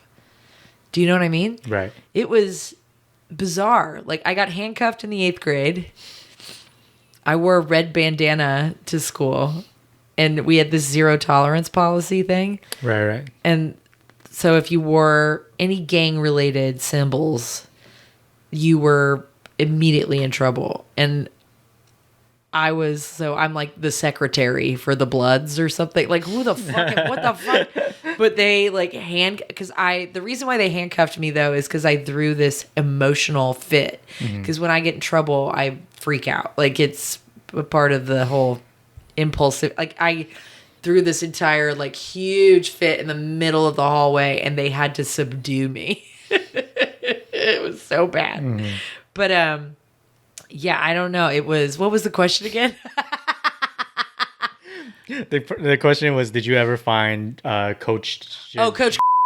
I know who that fucking bitch is. Here's the thing. Her niece was in my youth group, and she was super cool.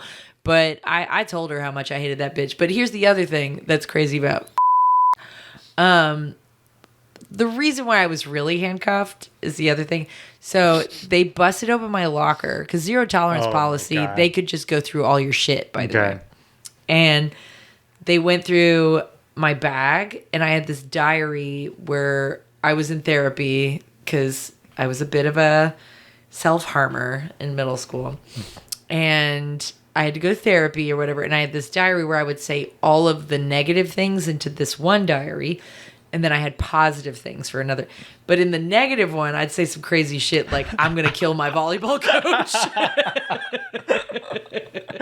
I was like, I wish I could fucking kill that bitch. Like, and they go, she's plotting to kill her volleyball coach. Incriminating. So they thought I was going to kill my volleyball. That's really why they handcuffed me. But also, like, I was hysterical, like screaming, crying. And then they were like, there was also a hit list at my school. No freaking way. Yes. I have this, like, I wish I had the paper somewhere. I have it in this, like, box somewhere. There was, like, a Crime Stoppers poster they put everywhere. Oh, my God. Because someone on AOL Instant Messenger posted a list of the most popular kids and then put a date on it, like they were going to kill them or something.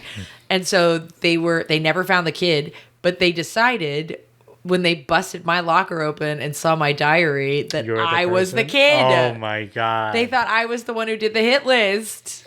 And so it was this whole thing, which is, I didn't talk about this in the high school episode for Mythical because that's a lot. I'm not going to tell them about this.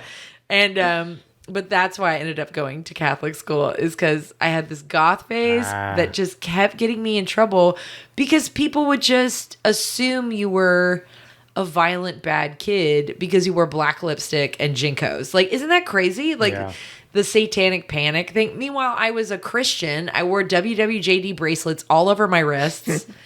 And I liked corn and stuff, but I still love Jesus. Like, I don't know what the fuck. I'm not going to kill anybody. I just am very angsty and having a hard time. Yeah. And I wasn't diagnosed with ADHD yet, which would have been great if I had been medicated. I don't think I would have been as angsty. Just saying. No one's fault. That's just how it was. But yeah. I don't know where the fuck. I think she's probably dead.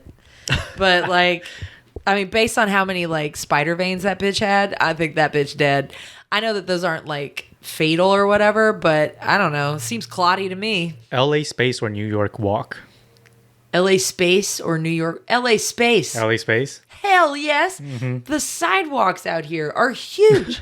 When I first moved here, I mean, like, I can bob and weave in New York City sidewalks. Like, I have shoulder checked children into another stratosphere. Like, fuck you. Get Sounds out of fun. My way. No, I just, like, if you're in my, I gotta go places. It is a hustle. It is a grind in New York. I was a much more aggressive, angry person, if you can believe it, in New York. Were there ever a piece of costume or prop that you secretly kept from GMM? And if so, what I got it right here. Yeah, show it. Here we go. I've got a wig behind you also. That guy? This guy? Yeah, that guy.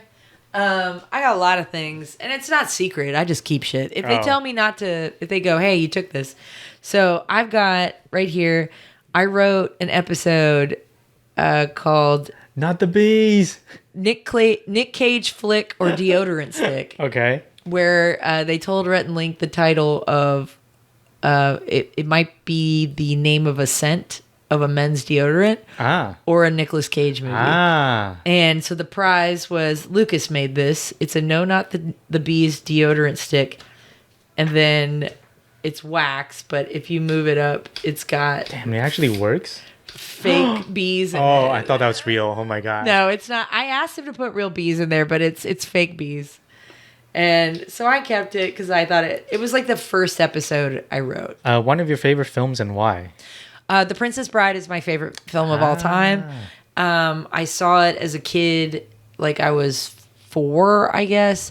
Every time I watch that movie, there's a new thing that like I didn't notice, or a new element of it that changes as I get older, like the meaning of it or the joke changes a little bit. It's just the most perfect movie I've ever watched in my life. It's not only a romance movie. To me, it is a feminine movie that is about men. And I think it's the most perfect movie that's ever been made. Yeah. Biggest fear? Biggest fear? Death at this point, but also getting old. I think that getting old and being forgotten. And not being able to take care of myself because I'm so bad with money. I'm constantly afraid because I just turned 39 and I'm like, wow, it's the time struggle is going to continue. Yeah. And it's only going to get harder, kind of. And so I try not to think about it too much because who knows what the future holds. But yeah, I'm terrified of the rest of time. Me too, man. Me too. Yeah. Are tennis balls green or yellow? Yellow. Wow. Very interesting. Yeah. Yeah. That's interesting. I've asked this question to every guest that I had. Yeah. And it seems like people who say yellow are usually women. Wow. Yeah. Well, I'm just like, if you look at a video game, what color do you think they're making it?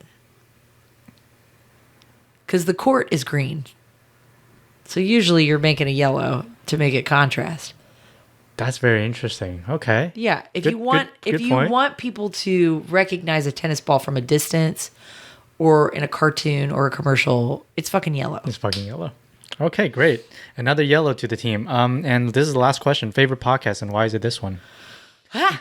Why is it this one? Well, because I think Howard is the man, and I think that I think he cares about the art form of entertainment, and is very good at making friends. He doesn't even try; he just makes them.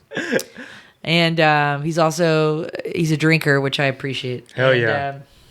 Yeah, honestly. Yeah, this is my favorite podcast. I'm not going to lie. Yeah, I mean, 100%. my podcast is my other favorite podcast, but I tried to listen to it while I was taking a shower, and I hated every minute of it. And I was like, got to turn that off. Can't do it because I sound crazy and I'm done. Yeah. But yeah, totally. Yeah, thank you.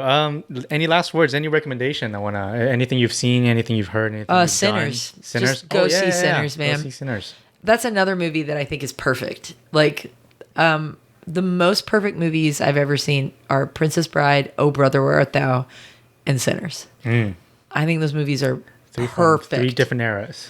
Yes, but they have like the adventure in all of them. Go see Sinners and go see it again too. I want to see it again, honestly, because it's like, and in theaters too. It's like amazing experience. So yeah, do it. Do it tomorrow. Do it tomorrow. I would like to catch it in theater when it's yeah. So there you go. That's the episode. Thank you for coming. Yeah, I thought you were gonna ask if recommendations, like you want me to give you a recommendation, which I will. Yeah, sure. I mean, it's more of a general recommendation. If there's for any everyone. gigs I know about, you're the first recommendation I got. Wow. Hell yeah. Any kind of gigs? Well, I don't know. You got to give me your resume and shit. Like. No problem. Yeah, anything you want to plug, and then that's about it. Please go listen to Free with Ads podcast that I have with Mr. Jordan Morris and Matt I love how Lieb. I'm saying it as if you need this platform because you have a way bigger platform. Are you kidding? Than I am. Howard, I do. Like, I do. Right. Like, people, like, you need everything you can get. But yeah, no. Free with Ads podcast with Matt Lieb and Jordan Morris. It's available wherever you get your podcasts, but it's from Maximum Fun Network, amazing network, co-op. We own our podcasts, and it's a really cool place. Please go to Mythical Society if you can. Mythical Society is the paid bonus content channel that Mythical has. I have my own show. It's called Emily, Have You Seen This? And I'm so happy to have my own show. I've never had my own show ever, and I just talk about all the cool, funny stuff I find on the internet, like memes and stuff.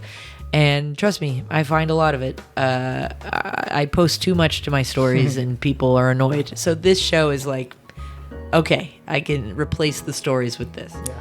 I wish I can see it. I need to talk to the society people to get access, I guess. Yeah, I'll just give you my password. How about that? Well, yeah, thank you so for coming on to the show, and thank you guys for listening. Yeah, and I feel like we have so much more. Thank you for listening, everybody. Yeah, I feel like we have so much more to talk about. Oh, yeah. I'll do an episode 2 with you sometime. We'll do a sequel somewhere in the future. The squeakquel, yeah. The squeakquel. Yeah. All right, outro, bye. All right, bye. Thanks for listening. Bye.